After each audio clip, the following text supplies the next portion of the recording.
하나님의 의로 무장하라 라는 제목으로 말씀 같이 나누겠습니다. 지난 9월 3일에 베이징에서 어떤 만남이 있었는데 세계가 주목하는 그런 만남이었습니다. 중국의 시진핑과 또 러시아의 푸틴, 또 북한의 김정은이 만남을 갖게 되었습니다. 제2차 세계대전 종료 80주년 기념인데 군사 퍼레이드를 했습니다. 세계에 보여주는 거죠. 우리가 이렇게 강하다. 근데 이 공산주의 사상에 뿌리를 둔 세 나라의 정상이 만남 가운데 화제가 된 것은 푸틴과 시진핑이 사적으로 걸어가면서 대화를 나눴는데 이게 유출이 되었습니다. 그들이 나눈 대화는 사람이 얼마나 오래 살 수 있느냐 그런 이야기를 나눈 겁니다. 그래서 젊은 사람의 장기를 이식을 받으면 훨씬 더 오래 살 수 있다. 그런 이야기를 나누고 아마 우리 세대 150까지는 충분히 살지 않겠느냐. 그런 이야기를 나누는 것이 유출이 된 겁니다. 저는 그 기사를 이렇게 읽으면서 그도 그럴 것이 진시황의 어떤 환상이 다시 재현되는 느낌도 받지만 그 두 사람의 대화가 굉장히 이해가 되었습니다. 왜냐하면 얼마나 나이 들어가는 것이 한탄스럽고 죽음이라는 것을 직면한다는 것이 얼마나 두려울까 그런 생각을 했습니다. 왜냐하면 원하는 대로 다 가지고 살아가는 사람들 아닙니까? 전도서 말씀처럼 눈이 보는 것을 금하지 않고 손이 잡을 수 있는 모든 것을 다 잡을 수 있는 사람이 그 두 사람이죠. 세 사람이죠. 그러니 그런 세상을 뒤로하고 죽음을 맞이한다라는 게 얼마나 허무하고 두렵겠습니까? 그러니까 영원히 살고 싶은 거죠. 이 땅에서. 세상에는 그와 정반대 사람들도 굉장히 많이 살아갑니다. 어떤 분들은 실제로 그런 고백을 하기도 합니다. 이놈의 세상 불이라도 났으면 좋겠고 전쟁이라도 나서 같이 다 죽었으면 좋겠다. 그런 생각이죠. 자기의 삶이 너무 적박하고 한숨스럽고 답답하니까 혼자 죽을 수는 없는 것이고 그냥 함께 다 멸망해서 죽었으면 좋겠다. 그런 탐식을 하는 사람도 세상에는 굉장히 많습니다. 저는 우리 예수 믿는 사람들이 어떤 인생을 살아가면 좋을까 늘 그런 생각을 던져볼 때 분명 우리의 소망은 하늘나라에 있고 영원한 천국이 우리를 기다리고 있습니다. 동시에 이 땅에서의 삶도 하나님이 주신 분복 속에 복된 삶을 70년, 80년 주어진 생에 살아가는 게 중요합니다. 자, 그럼에도 불구하고 하나님의 분복 속에 우리가 이 인생을 복되게 살아갈 때 항상 마음 한켠에 새기고 있어야 될 생각은 이 세상이 영원하지 않다라는 것입니다. 다 알고 있습니다. 우리는 분명히 지나가는 세상이고 우리는 하나님 앞에 서게 될 것이다. 이 생각을 항상 마음 한켠에 견지하고 하나님 앞에서 인생을 복되게 살아가야 되는 것입니다. 우리 사도 바울 선생께서 하나님의 전신갑주를 입으라고 에베소 6장에서 권면하고 있는데 이것은 특별히 오늘 읽은 말씀은 의의 흉배를 붙이라 그렇게 말씀을 합니다. 그러니까 심장을 보호하는 이 가슴 쪽의 갑옷의 위치, 역할을 강조하는 것인데 가장 중요한 심장을 보호하는 의의 흉배를 붙이듯 우리가 인생과 신앙 속에서 가장 중요한 게 무엇인지 그 이야기를 오늘 우리에게 가르쳐주고 있는 것입니다. 성경을 읽어보면 특히 구약의 하나님의 사람들 가운데 그런 질문을 하나님께 던진 사람들이 있습니다. 하나님 왜 악인이 번성하는 겁니까? 악인은 하나님께서 심판하시고 멸망해야 사람들이 하나님을 따르고 섬길 것 아닙니까? 악인이 저렇게 잘 되는데 하나님을 따르겠습니까? 이런 현실에 대한 불만족과 모순에 대한 불합리성을 하나님께 외치는 겁니다. 근데 우리가 성경을 읽어보면 성경에 분명 이런 말씀들이 참 많습니다. 하나님의 보응이 있다라는 거죠. 악인이 반드시 하나님의 보응이 있다. 세상사에서도 그런 말을 합니다. 악인의 말로가 좋지 않다. 다른 사람에게 손해 입히고 해를 끼치고 그렇게 재산을 모으고 그렇게 인생을 산 사람들이 한때는 좋을지 모르지만 반드시 말년에 가서 무너지는 순간이 온다. 그렇게 사람들이 인과응보의 생각으로 악인을 평가하는 이야기를 합니다. 또 그런 일이 실제로 많이 일어나지요. 결말이 안 좋다 말입니다. 다른 사람에게 해를 입히고 정말 아주 감당할 수 없는 그런 타격을 손해를 입힌 사람, 억울한 마음을 품게 한 사람들이 나중에 가서 대가를 받는 듯한 결과를 우리가 세상에서도 경험을 한단 말입니다. 근데 어떤 경우는 정말 나쁜 사람이고 악한 사람인데 마지막 순간까지 호강만 하다가 가는 사람이 있습니다. 병도 안 걸리고 정말 마지막 순간까지 누릴 수 있는 걸 다 누리고 가는 사람들을 바라볼 때 우리는 자연스럽게 이 생각을 떠올리게 됩니다. 논리적으로 천국과 지옥은 반드시 있어야 된다.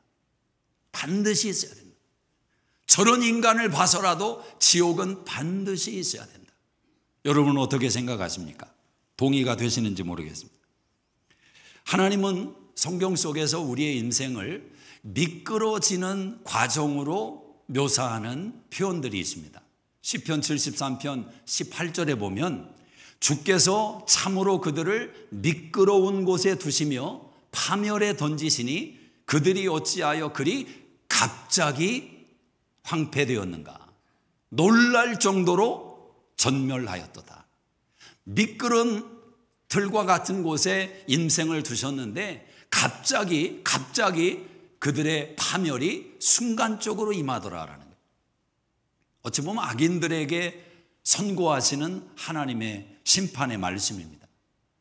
저는 주님과의 관계성이 불투명하고 내가 하나님을 생각할 때 그분이 나의 주님이고 구원자가 되시는가, 예수가 내 안에 있는가, 이런 신앙의 근본적인 믿음에 대해서 자기 자신에게 질문을 해볼 때 불안한 마음이 드는 분들이 혹 있다면 자기의 인생이 혹여나 이런 말씀에 걸리고 적용되고 있지는 않을까 생각을 하셔야 됩니다.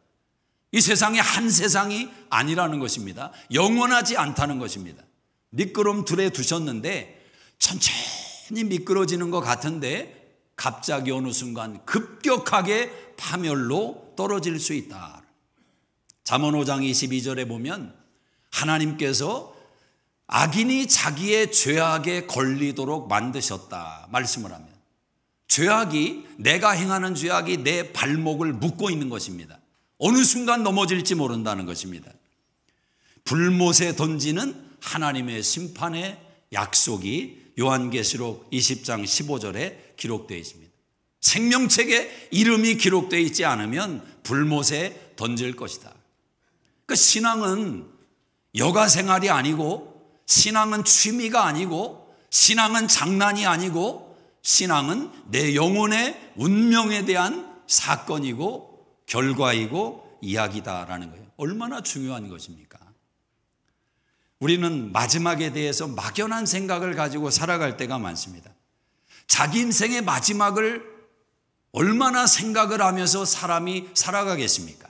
젊을수록 마지막이라는 단어는 더 멀게 느껴집니다. 마지막을 싫어하죠.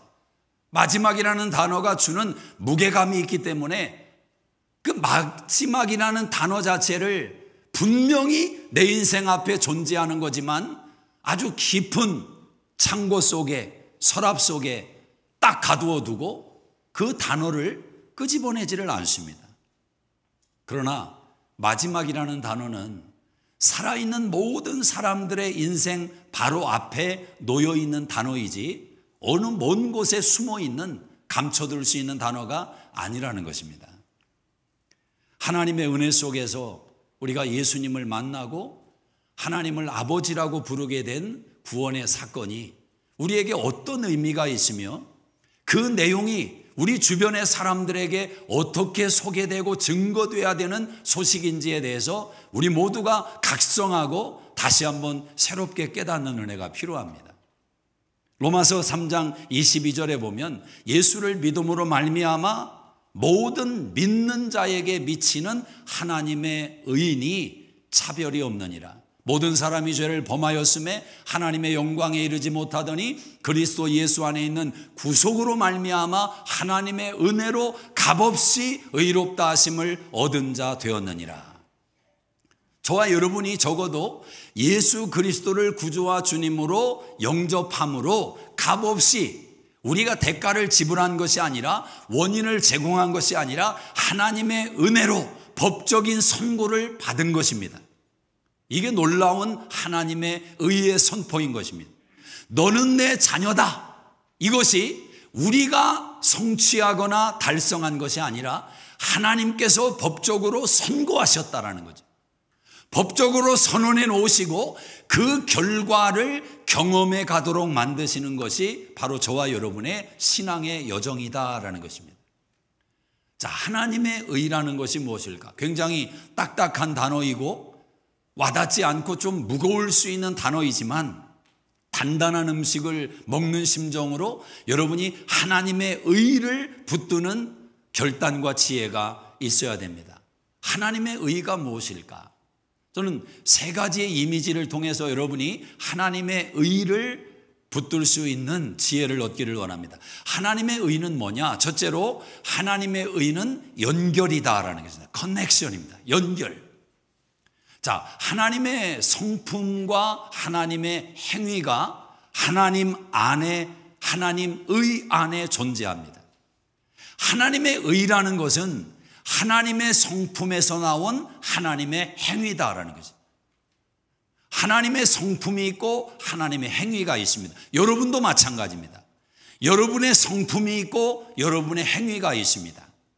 이것을 성경은 자기의라고 말을 합니다. 우리 안에 어떠함이 행위로 나타난 것, 이게 자기의라는 것. 하나님도 마찬가지입니다. 하나님의 성품 속에서 하나님의 행위가 나오는 것입니다.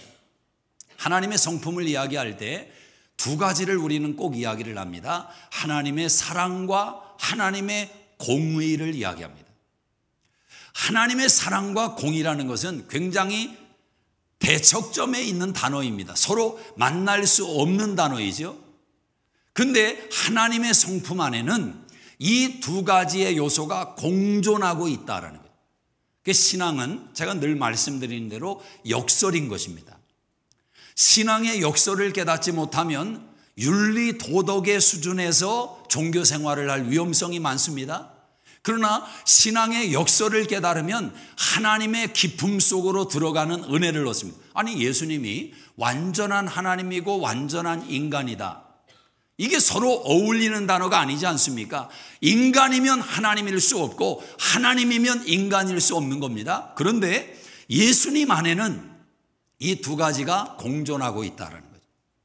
이 두 가지를 통해서 하나님의 하나님 되심을 우리에게 드러내시는 겁니다. 자, 하나님의 사랑과 하나님의 공의, 어느 하나만 있으면 어떻게 됩니까? 공의 없는 사랑, 이건 개판이 되는 겁니다. 사랑이 없는 공의, 얼마나 냉정하고 쌀쌀맞고 차갑고 그러겠습니까? 드라이하고. 근데 이 두 가지가 조화를 이루고 있다. 하나가 되고 있다. 자, 우리가 흔히 말해서 그런 말을 하죠. 죄는 미워하지만 사람은 미워하지 마라. 여러분, 죄를 미워하는데 사람을 어떻게 안 미워합니까? 그 사람이 그 죄를 지은 건데 어떻게 죄는 미워하면서 그 사람은 사랑할 수 있습니까? 말이 안 되는 말입니다. 그런데 그 말을 성경은 우리에게 가르쳐주고 있습니다. 그렇게 해야 된다는 겁니다. 원수를 위해서 기도해라. 어찌 보면 원수가 여러분에게 입힌 그 죄에 대해서는 받아들일 수 없는 겁니다. 그건 미워해야 되는 게 맞습니다. 그런데 그 죄를 지은 원수는 사랑해라. 이게 헷갈리죠. 이해가 안 되는 겁니다. 그런데 여러분, 하나님은 다 해석할 수 있는 근거를 우리 가운데 담아 놓으셨어요. 그게 뭐냐? 여러분 자신을 대하는 여러분을 생각하면 이해가 됩니다. 우리는 죄를 지으며 살아갑니다. 이러지 말아야 되는데 내가 또 왜 이랬을까? 왜 이런 죄를 졌을까? 왜 이렇게 넘어졌을까? 자기 죄에 대해서 자기가 굉장히 불편해합니다. 미워하고 다시는 내가 이렇게 살지 않겠다 다짐도 하거든요. 죄를 싫어하니까 그런 거죠. 그런데 그렇게 자기가 지은 죄에 대해서 미워하지만 자기 자신을 미워하는 사람은 없습니다. 자기는 한없이 사랑하면서 자기가 지은 죄는 미워한단 말이죠. 그러니까 하나님께서 우리 안에 하나님을 이해하고 깨달을 수 있는 비밀을 하나님이 다 담아 놓으셨다라는 거예요. 하나님의 공의와 하나님의 사랑이 하나님의 성품 속에서 하나가 돼서 하나님의 의를 만들어 내시는 겁니다. 그런데 우선순위는 뭐냐? 하나님의 사랑이 우선순위인 겁니다. 언제나 이 원리를 잊지 마셔야 돼요. 여러분, 신앙은 흑백으로 나눌 수 없습니다. 어디까지가 하늘이고 어디까지가 땅인가, 어디까지가 흙이고 어디까지가 백인가, 그렇게 나눠지는 게 아닙니다. 그렇게 신앙생활을 하는 것이 율법화될 위험성이 많은 겁니다. 자꾸 기준을 제시하는, 기준이 중요하지만 그 기준이 법이 되면 안 된단 말입니다. 법이 되면 안 된다. 그래서 믿음 외에, 하나님의 은혜 외에 구원을 논하는 것은 굉장히 위험한 것입니다. 굉장히 위험한 것입니다. 어디까지 착하게 살아야 하나님께 인정을 받느냐? 답이 없기 때문에 그렇습니다. 그러나 우선순위는 놓치지 말아야 된다. 하나님을 사랑해라, 이웃을 사랑해라. 우선순위는 하나님 사랑이라는 겁니다. 우선순위를 놓치면 사단의 시험과 미혹에 넘어갈 수 있는 위험성이 많습니다. 하나님의 사랑을 오해해서. 자, 사랑이 우선돼서 공의를 이루는 것, 이게 하나님의 의라는 거죠. 그럼 하나님께서 이 의를 완성하신 장소, 대상, 사건이 있다는 것입니다. 그것이 바로 십자가입니다.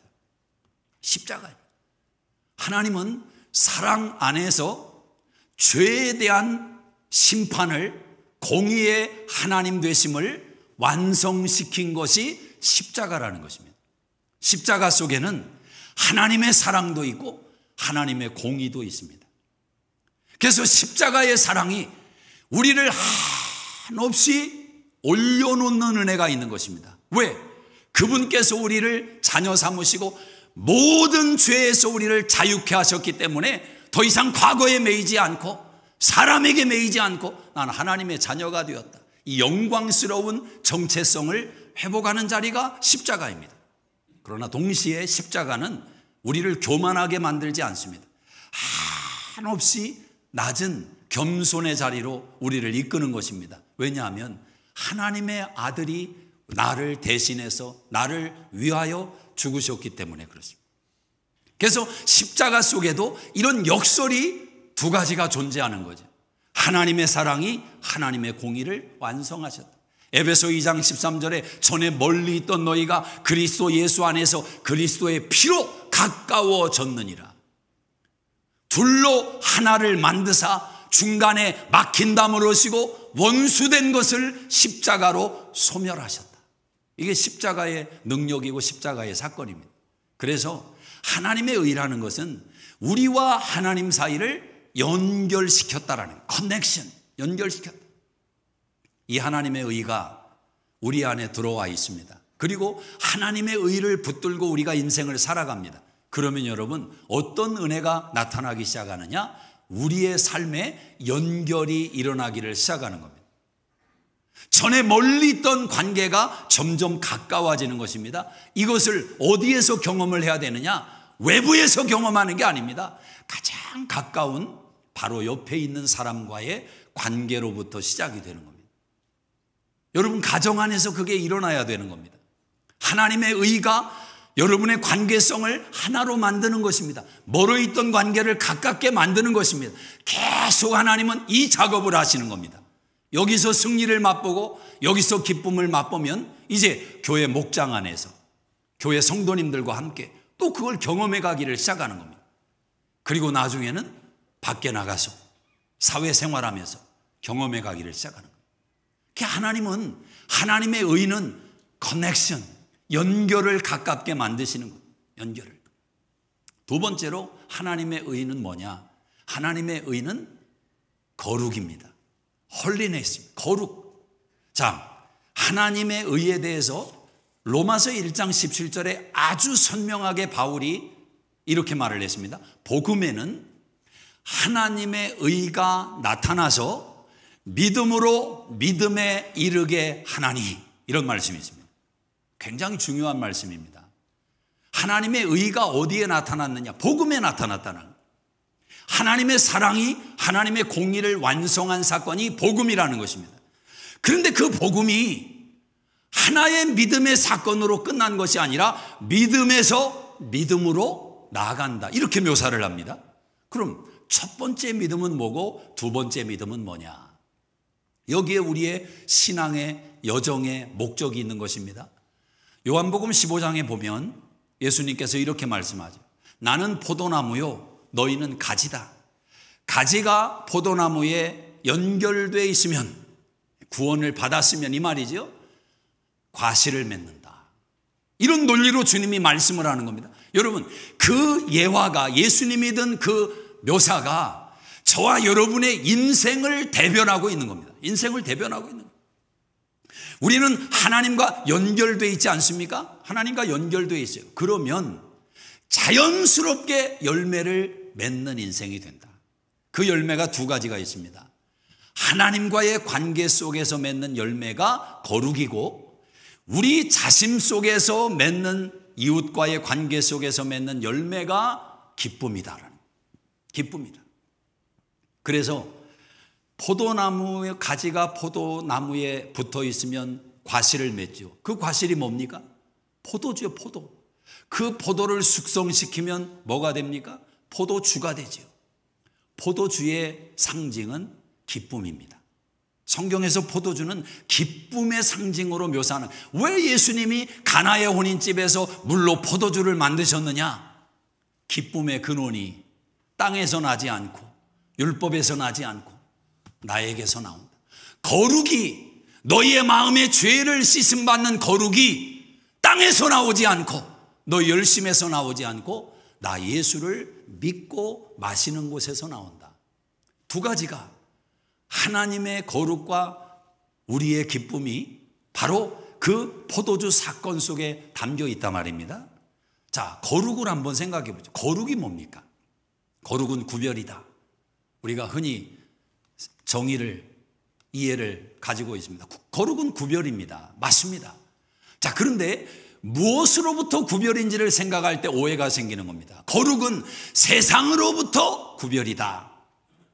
이렇게 접근을 하면 신앙이 율법화가 되는 겁니다. 거룩은 세상으로부터의 구별이 아니라 세상 안에서의 구별입니다. 세상 안에서. 우리 예수님께서 우리를 지칭해서 이렇게 말씀하죠. 너희는 세상의 소금이고 세상의 빛이다. 이 세상이 어떤 세상입니까? 썩은 세상이고 냄새나는 세상, 어두운 세상, 죄악의 세상. 그런데 그런 한복판에서 그 세상을 변화시켜가는, 세상을 밝히는 소금이 되라, 빛이 되라. 그러니 여러분, 신앙생활이 쉬운 게 아니죠. 어디 도망가서 아무도 모르는 곳에서 하나님만 생각하면서 거룩하게 기쁘게 살면 이게 구별 아닌가? 거룩 아닌가? 그건 오히려 저 차원의 쉬운 일이 될 수 있습니다. 진짜 어려운 것은 옆에서 영향을 받고 있습니다. 옆에서 냄새가 나고 있습니다. 그런데 견뎌내야 되고 이겨야 되고, 아니 더 적극적으로 그 주변을 밝히는, 변화시키는 그런 능력으로 살아가라고 주님이 요구하시는 겁니다. 이게 구별이고 이게 거룩이다라는 거예요.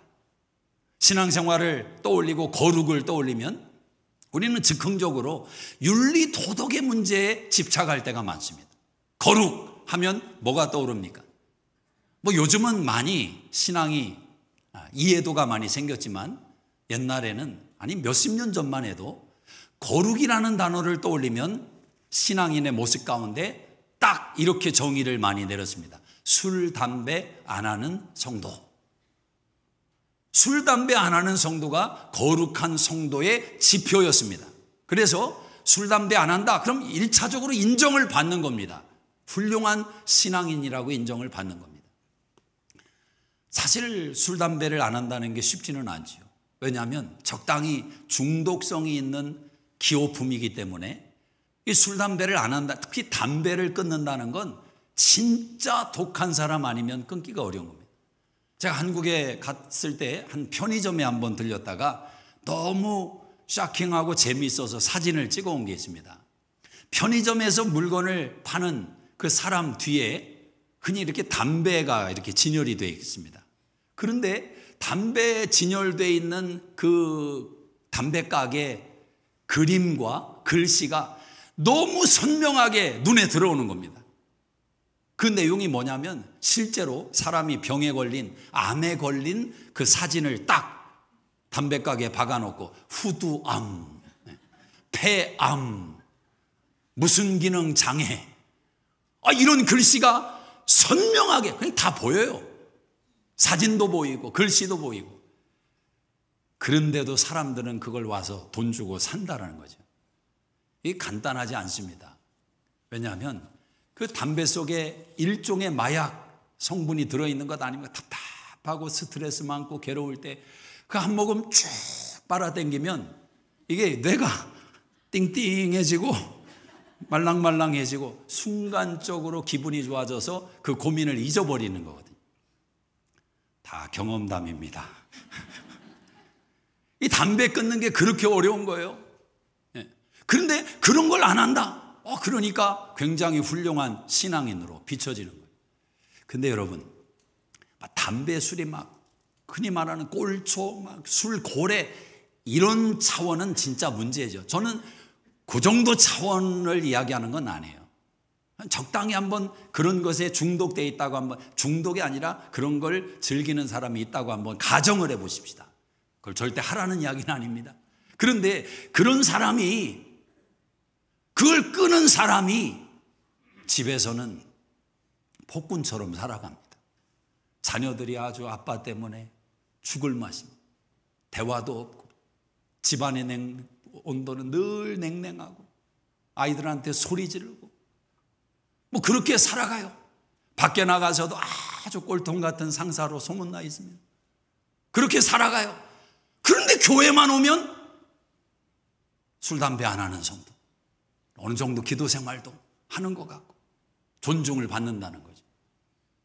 그런데 술, 담배는 아직 끊지를 못했는데 그래도 자기가 늘 연약한 것을 인정하고 기회가 되면 주변의 사람들을 돌아보려고 하고 자기 지갑을 열어서 또 섬기려고도 하고 또 말을 하면 할 수만 있으면 긍정적인 이야기를 하고 사람들을 세워주는 이야기를 하고 그러면서도 늘 자기는 부족하다고 생각을 하면서 살아가는 사람이 있다면 예수님께서 만약 신방을 오셔서 이 두 부류의 사람을 놓고 누가 거룩한지 예수님이 평가하신다면 어느 쪽에 손을 들을 거라고 여러분 생각하십니까? 술, 담배 안 하면서 늘 입이 이만큼 나와가지고 불평하고 원망하고 주변을 괴롭히는 그 거룩한 성도를 인정하시겠습니까?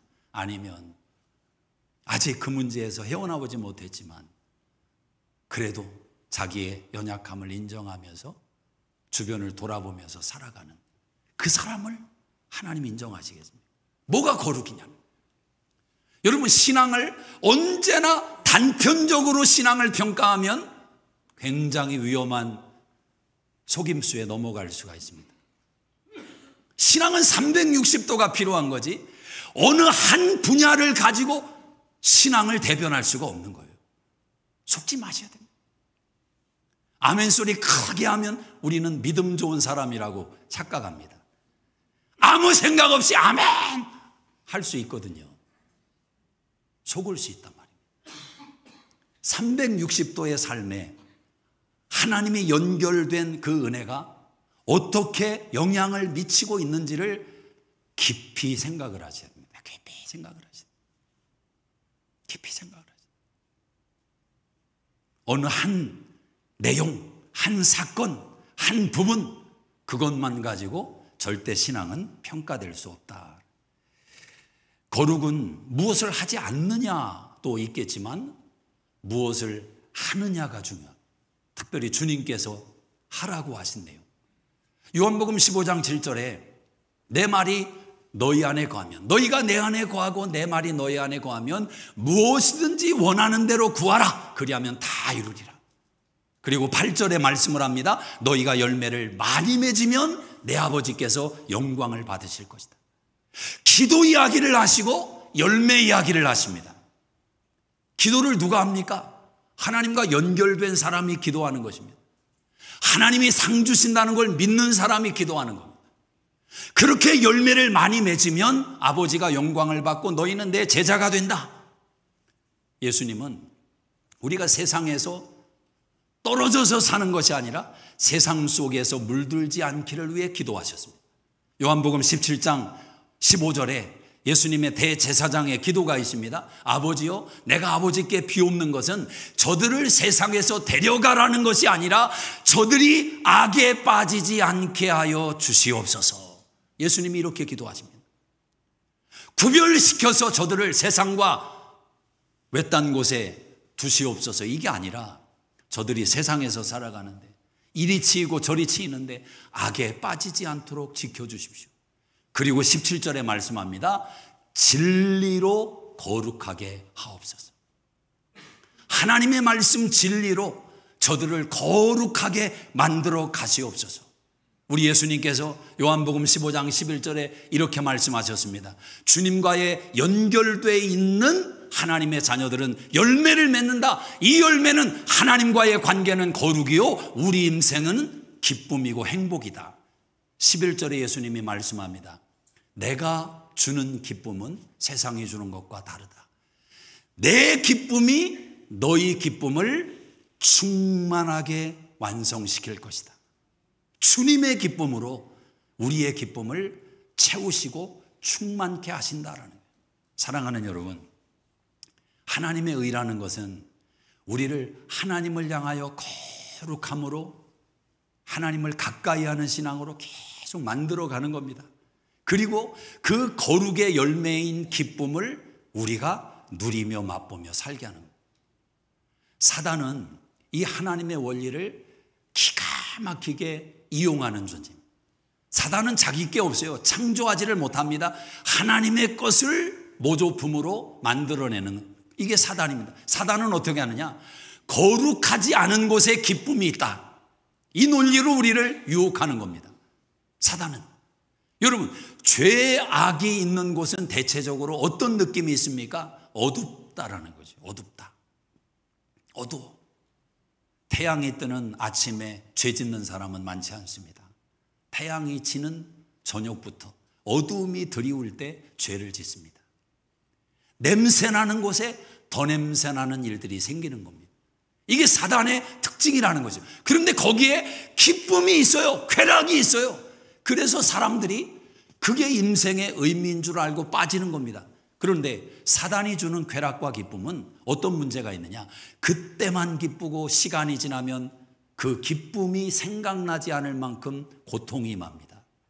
그런데 거룩 속에서 경험하는 기쁨은 그 순간도 기쁘지만 가면서 더 기쁨이 우러나기를 시작합니다.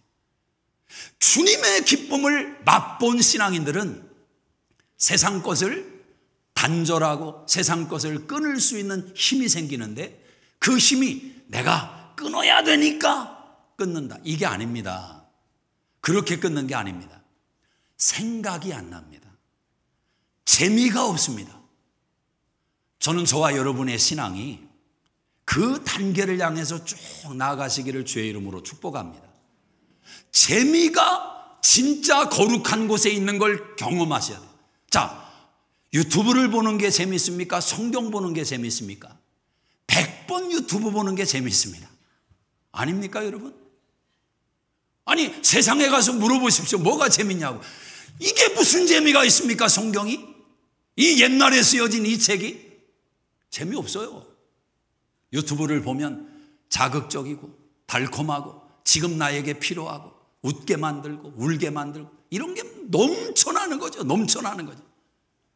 그런데 하나님과 연결된 하나님의 의를 깨달은 사람이 하나님의 은혜 속에서 열매를 맺어갈 때 거룩을 한번 딱 경험을 하고 나면 유튜브에 손이 안 가는 겁니다. 그게 죄라는 게 아니에요. 하면 안 된다 이게 아닙니다. 손이 잘 안 가. 재미가 없기 때문에. 그런데 이게 한 번에서 해결되느냐? 해결 안 됩니다. 저도 지금도 싸우고 있는데 여러분만 싸우는 게 아니에요. 저도 늘 싸우는 겁니다. 그런데 성경 읽기에 한번 푹 빠지신 분들이 있어요. 요즘 성경 90일 통독도 하시고.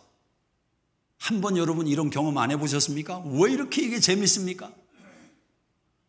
아니, 경험한 사람들은 아는 거죠. 주님이 주시는 기쁨이 뭔지. 이게 너무 재밌으니까 읽는 거지. 그래도 내가 한 번은 읽어야지. 물론 그런 동기도 출발한 분들이 있겠지만 진짜 재미있어서 읽는 거룩의 기쁨을 맛보는 순간이 있단 말이죠. 하나님과 연결됨이 하나님의 의고 거룩이 하나님의 의다. 그 속에 기쁨이 있습니다. 신앙은 그 기쁨을 맛보아가는 것입니다. 마지막 세 번째는 거룩은 소망입니다. 소망. 거룩은 소망입니다.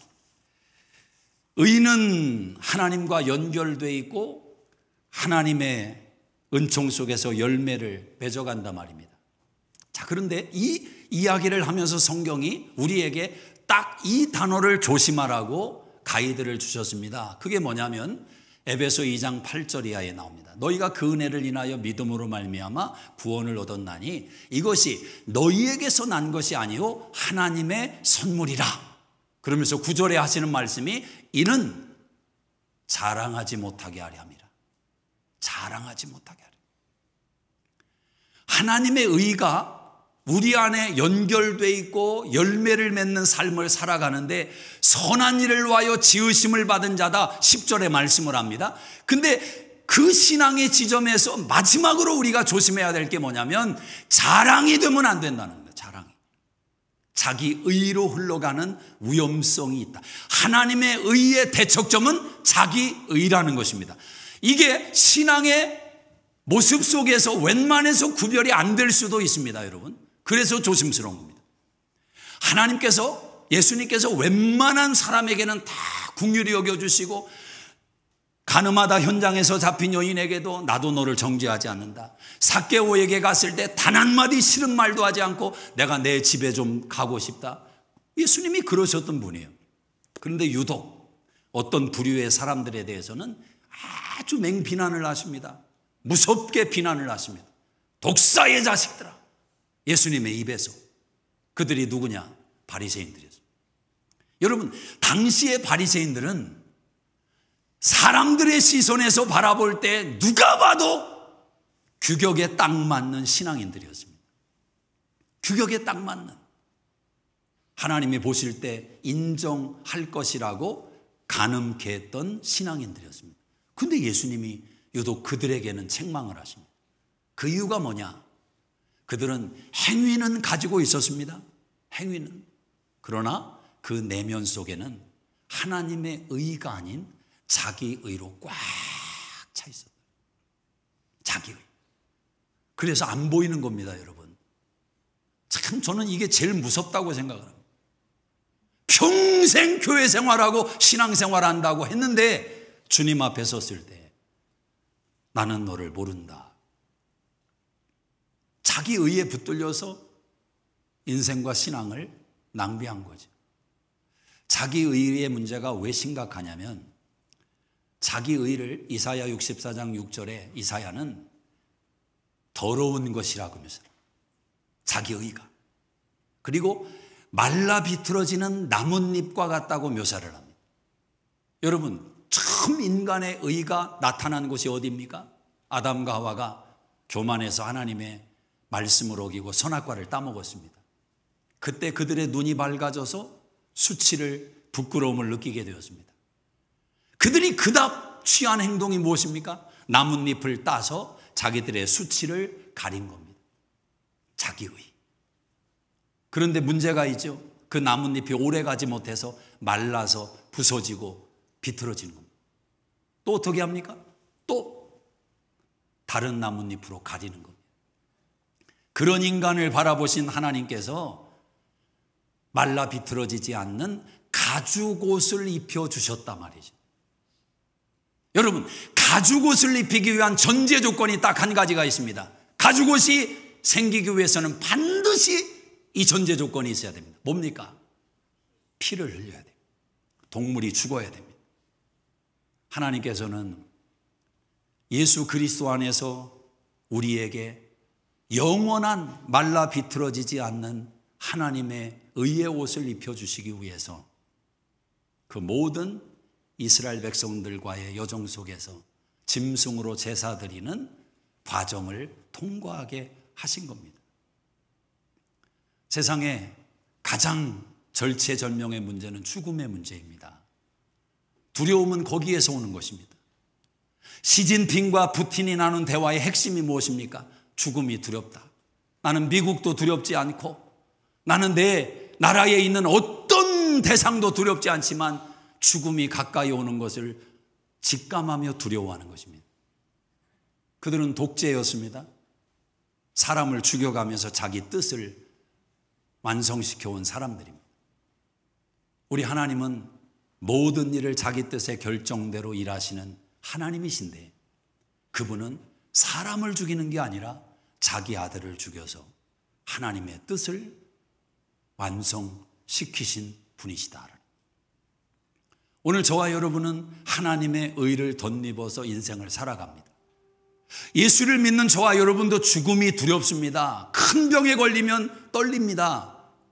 담대할 수 있는 사람이 없습니다. 자연적인 인생의 본능이 그렇습니다. 그런데 여러분, 하나님의 의를 덧입고 살아간다는 게 뭐냐면 우리는 날마다 어떤 훈련을 하면서 사냐면 죽음을 훈련하면서 사는 인생들입니다. 날마다 죽는 것입니다. 이제는 내가 사는 것이 아니요 내 안에 그리스도가 사십니다. 이제 내가 육체 가운데 사는 것은 나를 사랑하사 나를 위하여 자기 몸을 버리신 하나님의 아들을 믿는 믿음 안에서 사는 겁니다. 하나님의 의를 덧입고 살아가는 것입니다. 그런데 하나님의 의를 덧입고 살아간다는 건 날마다 죽음을 경험하는 겁니다. 사도 바울처럼 고린도전서 15장 31절에 나는 날마다 죽노라. 날마다 죽노라.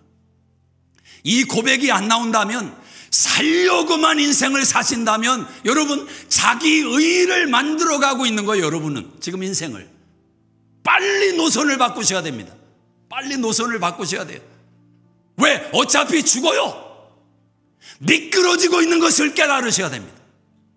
언제 파멸로 떨어질지 아무도 몰라요. 날마다 죽음을 경험하셔야 됩니다. 그런데 사도 바울의 그 고백이 절망과 좌절과 비관과 비참과 이런 게 아니에요. 나는 날마다 죽노라 고백하는 사도 바울은 이 말을 하고 싶은 겁니다. 나는 날마다 살아난다. 나는 날마다 죽어야 살 것 아닙니까? 나는 날마다 부활을 경험한다. 사람이 이 신앙으로 한번 바뀌면 어떻게 되느냐? 이번 주 큐티 본문이잖아요. 베드로와 요한이 예수 이름 말하지 마. 예수 이름 말하면 너 죽인다. 압력과 박해가 밀려옵니다.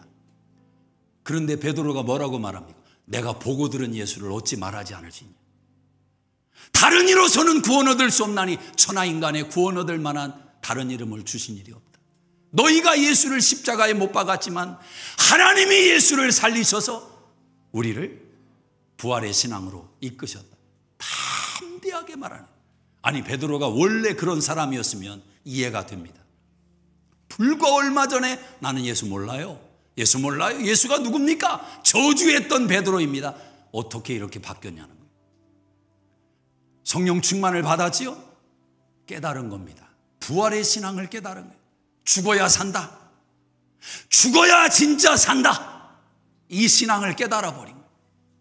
저는 하나님의 의를 덧입고 살아가는 사람들이 왜 소망 가운데 인생을 살아가느냐? 히브리서 6장 19절에 우리가 소망 가운데 거하는 것은 영혼의 닻을 소망 가운데 내리고 있는 것과 같다. 안전하고 든든하여 휘장 안에 들어간다를. 하나님에게 나아갈 수 있는 근거가 어디 있느냐? 하나님의 의, 우리의 소망되는 하나님의 의를 덧입고 있기 때문에 그렇다. 내 힘이 아니라 내가 사는 게 아닙니다. 주님이 내 안에서 사시는 겁니다. 이런 신앙인들은 그럼에도 불구하고 이 단어가 와서 꽂히는 겁니다. 예수를 잘 믿고 하나님의 의를 덧입고 살아도 여러분 현실이 녹록하지 않을 때가 있다고요. 마음대로 안 될 때가 있다고요. 뜻대로 안 될 때가 있다고요. 힘든 일이, 어려운 일이 닥쳐올 때가 있다고요. 그런데 하나님의 의를 덧입고 있는 사람들은 소망이 있어요. 소망이. 그럼에도 불구하고 세상은 증명하라고 자꾸 이야기를 합니다. 그러나 그럼에도 불구하고 소망을 가진 하나님의 자녀들은 증명해서 믿는 게 아니에요. 이미 증명되었기 때문에 믿는 거예요. 저는 여러분 아시는 대로 10년 만에 제 딸을 얻었지 않습니까? 목회하면서 초기에 힘들었던 게 뭐냐면 말씀드린 대로 하나님 이 가정에 자녀를 허락해 주십시오. 기도하는 거예요. 세상의 논리는 이겁니다. 네가 증명하고 기도해 줘야지. 너도 못 가지면서 무슨 자녀를 달라고 기도해 줘. 이 참소가 얼마나 큰지 아십니까? 그런데 하나님의 의를 덧입고 있어요. 그럼에도 불구하고 기도하는 겁니다.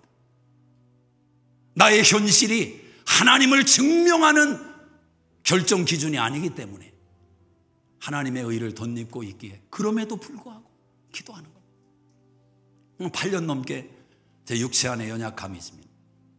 큰 세상적으로 연약함은 아닐지언정 단 하루도, 단 한 시간도, 설교하고 있는 지금도 저는 제 약함을 계속 인지하며 살아가는 삶을 지금 보내고 있습니다. 신경의 문제니까. 그러나 저는 병자를 위해서 기도합니다.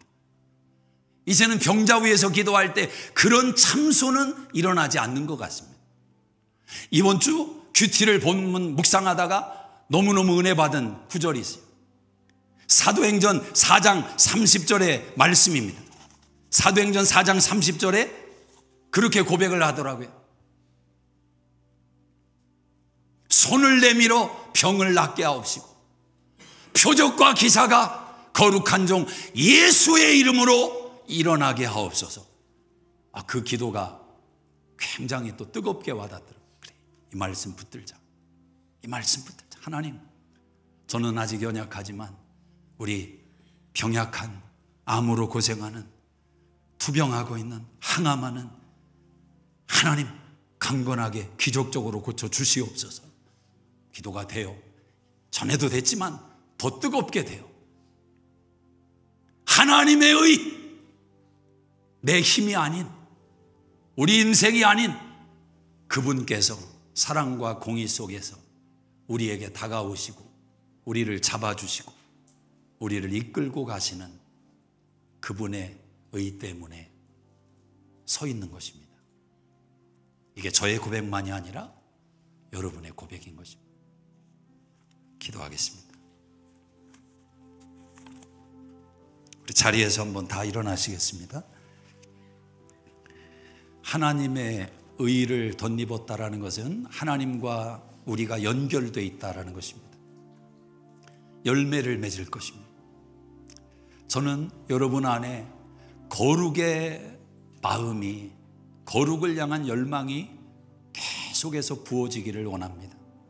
하나님에게 가까이 가는 쪽으로 여러분의 생각과 마음이 결정되기를 원합니다. 그리고 여러분이 큰 기쁨을 맛보며 사시기를 주의 이름으로 축복합니다. 세상은 끊임없는 두려움과 염려와 근심의 소식으로 우리를 짓누르고 있습니다. 가졌다고 해결되지 않습니다. 건강하다고 해결되지 않습니다. 주님의 기쁨이 필요합니다.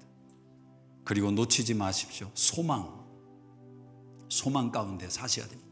그럼에도 불구하고 하나님은 나의 아버지이시고 하나님은 나를 기뻐하시고 하나님은 나를 사랑하시고 하나님은 나를 사용할 것이고 하나님은 나와 함께 하시고 그 소망을 놓치지 마십시오.